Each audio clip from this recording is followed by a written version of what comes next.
Well, I thought I'd inform everybody what I will be using to fix all of this. Originally, when I just noticed that soft transom, I heard of people using this stuff, Git Rod. Basically, you drill little holes all over the place and you try to fill it with this basically resin, epoxy resin, and in a thinner state, I guess it would be slower cure, I imagine. And but for a whole transom, it's just too much. I could see this maybe for like a small area that is rotted or something, especially on a wooden boat or something like that, where you don't want to replace the whole deck or the board or whatever it is, then maybe this would work better for you for sure. But as for his transom, there's a lot of stress on a transom. Those motors push a lot, so no, I decided no, not to use that. I'll save that for something else one day. So anyway, back to the Grue. So I'm going to use West System epoxy resin and the 206 slow hardener. I got 2 gallons and 2 quarts of the hardener, and I bought some 403 microfiber filler. So basically to make my thickened epoxy or your peanut butter or whatever. I mean, different people say use different things for different thickeners for different applications, but I think the 403 is going to work for what I want. Yeah, that's that. And I bought these rollers. I got the rollers, I believe, off Amazon. Come as there's 4 of them, a round one, and then a bigger roller, and smaller, and a bit smaller yet. It's great for laying out the resin onto your cloth and stuff like that. And I would like to say that I bought the epoxy resin and the hardener actually at Steveston Marine, one of our local marine places, and they had the best price. Just thought I'd throw it out. I have nothing to do with them. I'm just letting other people know in case they live in this area and want to do that. But the internet is a wonderful thing. You can search all over prices. I went to a big supplier, and the big supplier was more than Steveston Marine, a smaller marine store. So shout out to them. Thank you. Then I bought some spreaders, just your typical Bondo body filler spreaders. Just sometimes you got to spread out the thickened epoxy. And then I bought the popsicle sticks, the bigger ones, to mix it in. And I bought some of these brushes. I believe the popsicle sticks and the brushes got like 24 brushes for, I don't know, $20 or something, maybe even less. I can't remember, on Amazon. And I bought a roller set, sponge rollers. A lot of people say use sponge rollers. I'll try that and let you know how it goes. And I believe that was from Amazon as well. And then I bought the mat, 1708, 10 yards of it. And the best place to find it for price-wise was at Fibertech. Yeah, I just paid the delivery fee to deliver it. For every time I drive there and back, I'm going to use almost that in fuel anyway, so why not let them deliver it? So they had the best price and very friendly staff there too. Thank you, Fibertech. And for the mixing bowls, I bought this big 30-pack. I believe it was on Amazon. They even come with lids. It's kind of funny. You could use it for bait buckets if you had to, I guess, too. So they got numbers on the side, but I'll be using the pump system for the epoxy resin, which I forgot to include in this, which is right here. And so basically, the big pump is for the gallon, and the smaller ones are for the hardener, and each is for basically 1 pump of each is the mix that you need. So I guess a pump of hardener, and then a pump of resin, and then a pump of hardener. I just got to double check that. I haven't actually looked into it completely yet, but I believe that's what it is from what I've seen so far. So when I bought that at Steveston Marine as well, they had the best price on it as well. So that's the supplies I'm going to use. And then, of course, one thing I'm very safety conscious is, you do this work, get a respirator, a good one, right? Spend the money. We only get 1 pair of lungs in our life, so we have to look after them. So I believe these are North System. Yes, they're made by North, 7700 series, silicone half mask. So yeah, a worthwhile investment. You can't fool around with your lungs. It's just very important. So we all have to look after ourselves. But yes, and of course some sort of eyewear.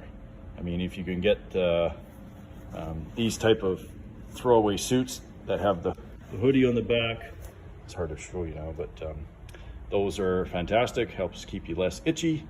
And yeah, when you're grinding fiberglass, it is not fun. So I actually contacted the guy who used to own the boat that did all the work, and he told me, I asked him if he wanted to help me, and he says, I'm not grinding fiberglass anymore in my life.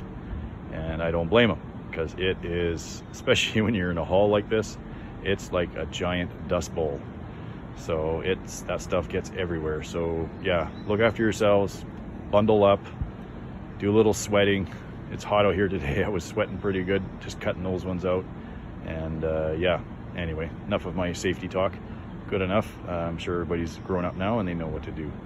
So, but yeah, so I'll just continue on removing this other stringer. I tried using my little Ryobi tool thing here, but it's just too slow.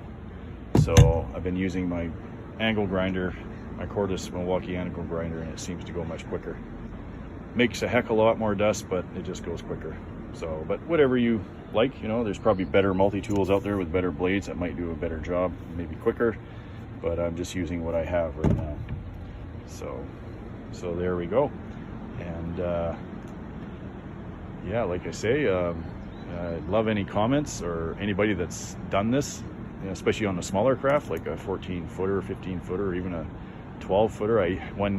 My first boat that I had was actually a 12.5-foot runabout made by Hurston Glasscraft. It was a cute little boat, but it was little, but with a windshield and everything, and had a 40 horsepower Mercury on it. And yeah, that one, the floor was soft, and I cheated a bit. All I did was lay down a piece of 1/2-inch plywood and fiberglass it in on top, and no more soft floor. But I'm sure it just kept rotting, and I'm sure the stringers were going too. But that's one thing with boats that you can't fool around with. The stringers are the framing, just like in your trucks and stuff like that. Your frame gets rotten, well, you're gonna have problems. So yeah, so there we go, and I'll keep you guys posted on the progress as I go along here. And well, started to do some of the grinding, as you can see here. I did quite a bit on the transom side here, so it's pretty dusty. I'm doing it.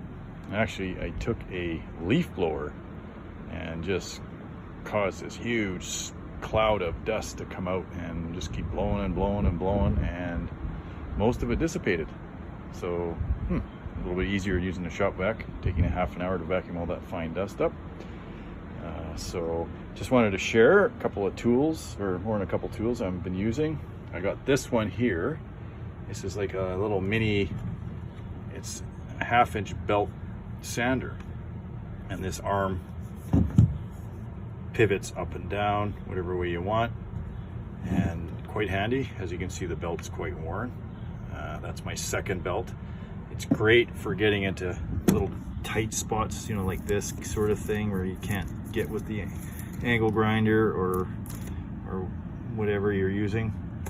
So that thing is pretty cheap, actually. It's made by Wen. Yeah, I think I got it. It was, I don't know, around $40 from Amazon, I think, and it came with three belts. So far so good on that. And then, of course, my Milwaukee angle grinder. I got some of these blades. That's a used one. This is a new one. Very aggressive. Wow, they take stuff off fast.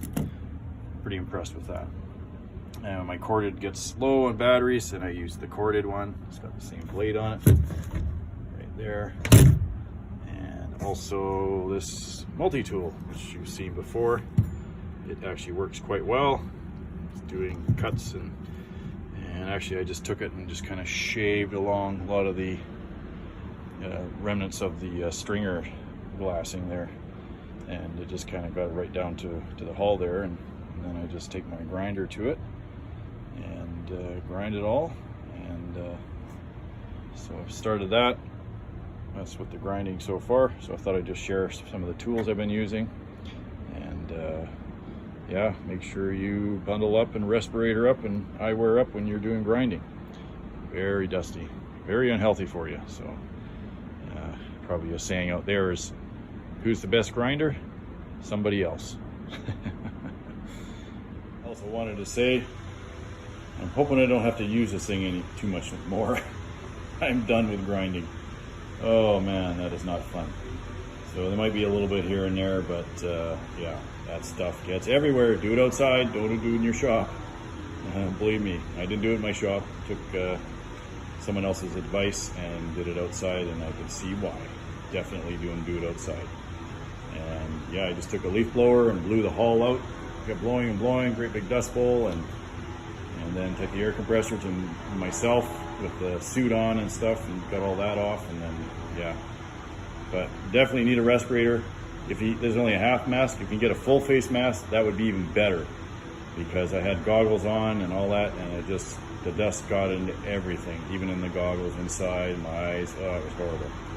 So, but that's all I had at the time. So the bare minimum, get a half mask. Those dust masks, don't do it, because you don't get a good seal around like these, or rubber. And that's the other thing, make sure you do a fit test. Once you put them on, put your hands over the cartridges here, and then breathe in. So suck in, and if you suck air in, then you know you have a leak and you have to adjust your straps, or maybe possibly get a different size. I actually have quite a large nose, and believe it or not, this is a small, I think. It actually fits me better than a medium or large. Go figure. So there you go.